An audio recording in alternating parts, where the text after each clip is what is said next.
आजमगढ़ में 10 विधानसभा सीटें पड़ती हैं। कुछ एक विधानसभा सीटों का जिक्र करना चाहेंगे। जैसे निजामबाद सीट हो गई, वहाँ सालम बदी थी विधायक, अब उनकी उम्र भी ज़्यादा हो गई है, तो ऐसे में क्या समाजवादी पार्टी उनका टिकट काट करके किसी और को टिकट देगी? समाजवादी पार्टी उनसे पूछ करके उनका टिकट काट करके चाहे जिसको दे देगी। आलम बदी साहब केवल एक चक्कर लगा देंगे तो एक तरफा जीत जाएगा, क्योंकि वो जमीनी नेता है, जनता के बीच में बैठते हैं।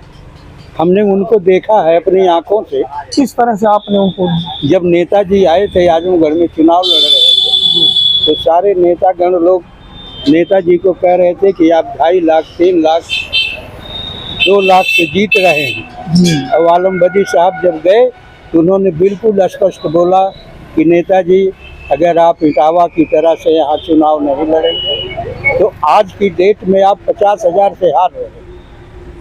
उनके अगेंस्ट में उस समय रमाकांत थे और वो नीचे बैठे थे। 2014 वाली बात। हाँ, वो नीचे बैठे थे आलम बदी साहब अपने विधानसभा के कार्यकर्ताओं के साथ जाजिम पे नीचे बैठे थे, और वहाँ उनकी ढूंढाई हो रही थी, आलम बदी कहाँ है, आलम बदी कहाँ है।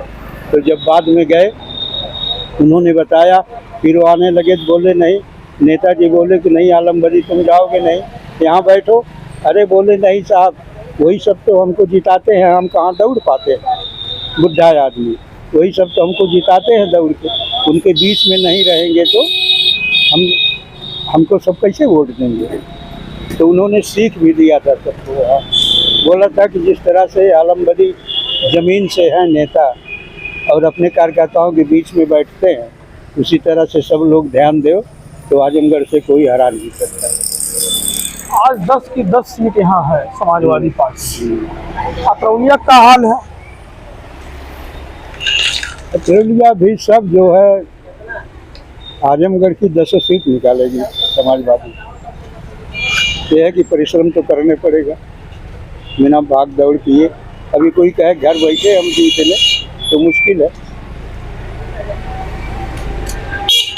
परिश्रम करना पड़ेगा, सभी सीटें निकल जाएगी।